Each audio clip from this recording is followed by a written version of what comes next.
여러분의 삶을 바꾸는 건 거창한 결심이 아니라 아주 작은 선택일지도 모릅니다. 삶을 바꾸는 삶, 시작합니다. 우리는 종종 성공한 사람들을 보며 특별한 재능이나 엄청난 노력이 있었을 것이라고 생각합니다. 남들과 다른 머리를 가졌거나 누구보다 독하게 살았을 것이라고 말입니다. 그래서 대부분의 사람들은 성공을 멀리 있는 어떤 세계처럼 느낍니다. 나와는 다른 사람들의 이야기라고 생각해버립니다. 하지만 조금만 자세히 들여다보면 의외의 공통점을 발견하게 됩니다. 그들은 생각보다 더 많이 놀고, 더 많이 즐기고, 더 많이 몰입하며 살았다는 사실입니다. 많은 사람들은 노는 시간을 낭비라고 생각합니다. 일을 하지 않는 시간, 생산성이 없는 시간, 그래서 줄여야 할 시간이라고 여깁니다. 하지만 인간의 뇌는 기계가 아닙니다. 계속 긴장하고 계속 효율만 추구하면 오히려 능력이 떨어집니다. 심리학 연구에서도 반복적으로 나타나는 사실이 있습니다. 사람이 가장 창의적인 생각을 떠올리는 순간은 집중해서 일할 때가 아니라 긴장이 풀려 있을 때라는 것입니다. 샤워를 할 때, 산책을 할 때, 멍하니 창밖을 바라볼 때 갑자기 아이디어가 떠오르는 경험을 해본 적 있을 겁니다. 뇌는 쉬는 순간에 새로운 연결을 만들어냅니다. 그래서 놀이라는 것은 단순한 휴식이 아니라 인간의 능력을 확장시키는 중요한 과정입니다. 여기서 말하는 놀이는 단순히 시간을 보내는 것이 아닙니다. 스스로 재미를 느끼고 몰입할 수 있는 활동을 말합니다. 누군가는 음악을 듣는 시간이 될 수 있고, 누군가는 운동이 될 수도 있으며, 어떤 사람에게는 새로운 취미를 배우는 시간이 될 수도 있습니다. 중요한 것은 그 순간만큼은 성과나 결과를 계산하지 않는다는 점입니다. 생각해보면 어린아이들은 놀면서 세상을 배웁니다. 규칙을 만들고 실패하고 다시 시도합니다. 그런데 어른이 되면서 우리는 놀이를 점점 잃어버립니다. 효율, 성과, 경쟁이라는 단어에 갇혀버립니다. 하지만 역설적으로 창의적인 사람들은 그 틀에서 조금 벗어나 있습니다. 그들은 일을 게임처럼 대하고 실험처럼 접근하며 즐거움을 찾습니다. 그래서 오래 버티고, 그래서 더 깊이 몰입합니다. 여기서 중요한 질문 하나를 스스로에게 던져볼 필요가 있습니다. 나는 언제 마지막으로 시간 가는 줄 모르고 무언가에 빠져본 적이 있었을까? 결과를 생각하지 않고 단순히 재미있어서 계속했던 일이 있었을까? 만약 그 기억이 떠오르지 않는다면 지금 삶이 지나치게 긴장된 상태일 가능성이 큽니다. 흥미로운 점은 사람들이 가장 강한 몰입을 경험하는 순간엔 공통적인 특징이 있다는 것입니다. 심리학에서는 이런 상태를 종종 흐름의 상태라고 설명합니다.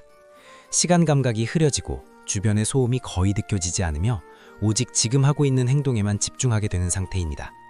이때 인간의 뇌는 평소보다 훨씬 효율적으로 작동합니다. 복잡한 판단을 더 빠르게 처리하고 평소에는 떠올리지 못했던 연결을 만들어냅니다. 이 상태는 억지로 만들려고 하면 오히려 잘 생기지 않습니다. 시험을 앞두고 지금 당장 집중해야 한다고 마음 먹을수록 집중이 깨지는 경험을 해본 적이 있을 겁니다. 반대로 재미있는 게임이나 취미 활동을 할 때는 별다른 노력 없이도 몇 시간씩 몰입하게 됩니다. 중요한 차이는 의무감이 아니라 흥미입니다. 흥미는 뇌의 에너지를 자연스럽게 끌어올립니다. 그래서 어떤 사람들은 일을 잘하기 위해 먼저 재미를 찾으려고 합니다. 단순히 즐겁게 살자는 이야기가 아니라 몰입을 만드는 환경을 스스로 설계하는 것입니다. 예를 들어 어떤 사람은 새로운 아이디어가 필요할 때 일부러 낯선 장소로 산책을 나갑니다. 또 어떤 사람은 머리가 막힐 때 전혀 다른 분야의 책을 읽거나 음악을 듣습니다. 이런 행동은 겉보기에는 생산성과 거리가 멀어 보이지만 실제로는 생각의 범위를 넓히는 역할을 합니다. 인간의 뇌는 서로 다른 경험이 연결될 때 가장 강력한 창의성을 만들어냅니다. 전혀 관계 없어 보이는 경험들이 어느 순간 하나의 아이디어로 이어지는 것입니다. 그래서 다양한 경험을 한 사람일수록 사고도 다양해집니다. 여기서 또 하나 생각해 볼 질문이 있습니다. 지금의 하루는 얼마나 반복되고 있을까요? 어제와 오늘이 거의 비슷하고 다음 주도 크게 다르지 않을 것 같다면 뇌는 새로운 자극을 거의 받지 못하고 있을 가능성이 큽니다. 인간은 익숙함 속에서는 안정감을 느끼지만 동시에 사고의 폭은 점점 좁아집니다. 작은 변화 하나가 그래서 중요합니다. 평소 가지 않던 길로 걸어보는 것, 관심 없던 분야의 영상을 하나 보는 것, 새로운 취미를 아주 가볍게 시도해보는 것, 이런 경험들은 당장 큰 변화를 만들지는 않습니다. 하지만 뇌 속에서는 새로운 연결이 만들어지기 시작합니다. 그리고 그 연결이 쌓이면 어느 순간 이전과는 다른 생각을 하게 됩니다. 많은 사람들이 인생의 전환점은 거대한 사건에서 온다고 생각합니다. 하지만 실제로는 아주 사소한 경험 하나가 방향을 바꾸는 경우가 많습니다. 우연히 들은 한 문장, 가볍게 시작한 취미, 예상 없이 떠난 여행 같은 것들이 생각의 틀을 흔들어 놓습니다. 그리고 그 틈 사이로 새로운 선택이 들어옵니다. 결국 중요한 것은 완벽한 계획이 아니라 경험의 폭입니다. 다양한 경험을 할수록 선택지는 늘어나고 선택지가 늘어날수록 삶의 가능성도 함께 커집니다. 그래서 놀이라는 시간은 단순한 휴식이 아니라 미래의 선택지를 늘리는 과정이기도 합니다. 실제로 많은 사람들이 일을 잘하기 위해 더 많은 시간을 책상 앞에서 보내야 한다고 믿습니다. 하지만 생산성 연구에서는 오히려 반대의 결과가 자주 나타납니다. 일정한 휴식과 즐거움이 있는 사람들이 더 오래 집중하고 더 좋은 결과를 만들어냅니다. 마치 운동선수가 훈련만 하는 것이 아니라 회복 시간을 반드시 갖는 것과 같습니다. 쉬지 않는 근육은 결국 부상을 당합니다. 뇌도 마찬가지입니다. 어떤 사람의 이야기를 들어보면 흥미로운 공통점이 있습니다. 새로운 아이디어를 떠올리게 된 계기가 예상 밖의 경험이었다는 것입니다. 우연히 본 전시, 친구와의 대화, 여행 중의 풍경, 혹은 아무 생각 없이 걷던 시간.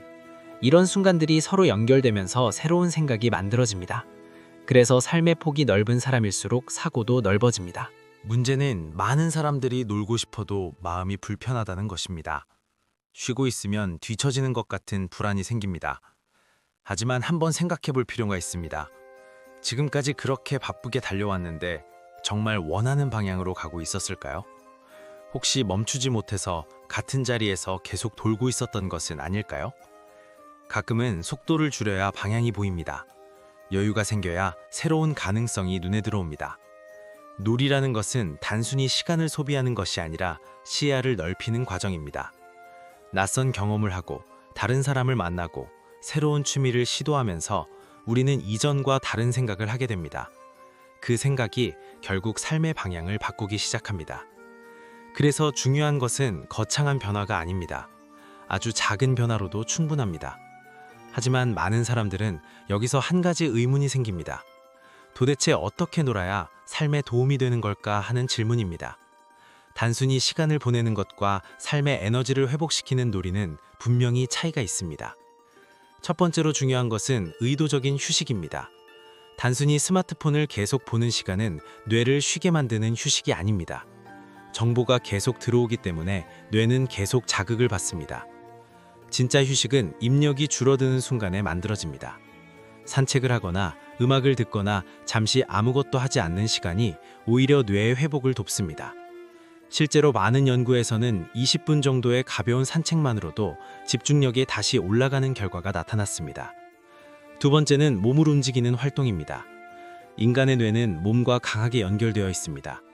오래 앉아 있을수록 생각도 쉽게 막히는 이유가 여기에 있습니다. 가벼운 운동을 하거나 몸을 움직이면 뇌로 가는 혈류가 늘어나고 사고 능력도 함께 좋아집니다. 그래서 많은 창의적인 사람들은 중요한 생각을 해야 할 때 일부러 걷거나 운동을 하기도 합니다. 세 번째는 새로운 경험을 주기적으로 만드는 것입니다.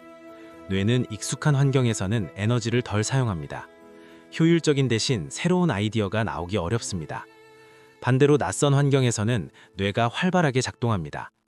낯선 길로 출근해 보거나 평소 먹지 않던 음식을 먹어보거나 다른 분야의 책을 읽는 것만으로도 뇌는 새로운 자극을 받습니다. 이런 작은 변화가 쌓이면 생각의 패턴이 조금씩 넓어집니다.